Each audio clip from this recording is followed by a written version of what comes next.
רבותיי, תקשיבו לי טוב. לגבי העובדים שנכנסים דרך הגדר, לא כל בן אדם חוצה את הגדר הוא מחבל. יש הבדל בפרנסה. למה הוא מסכן את החיים שלו? כי הוא מחפש פרנסה יותר טובה. מה זה יותר טובה? בישראל הוא מקבל 500 ביום.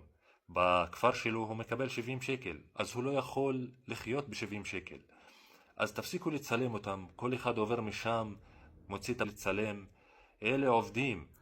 עזבו את החשש שלכם. לא יקרה 7 לאוקטובר. מה זה הפוביה זאת? עזבו את הפוביה של 7 לאוקטובר. היא לא תחזור. זה העובדים, אלה עובדים, נכנסים, קופצים מעל גדר כי אסור להם לקבל אישור בגלל המלחמה. די, תפסיקו. ואם אני רואה עכשיו צנחנים באוויר, אני אחשוב על 7 לאוקטובר הבא? עזבו, לא 7 ולא 8 לאוקטובר. תנו להם לעבור. השב"כ והמשטרה, כולם יודעים שיש פרצה בגדר ומשאירים אותה פתוחה, כדאי להכניסו. בקיצור, שוק העבודה בארץ חלש. והם זקוקים לעובדים הפלסטינאים, ואתם יודעים שעובד פלסטיני אחד שווה 1,000,000 סיני או 1,000,000 הודי.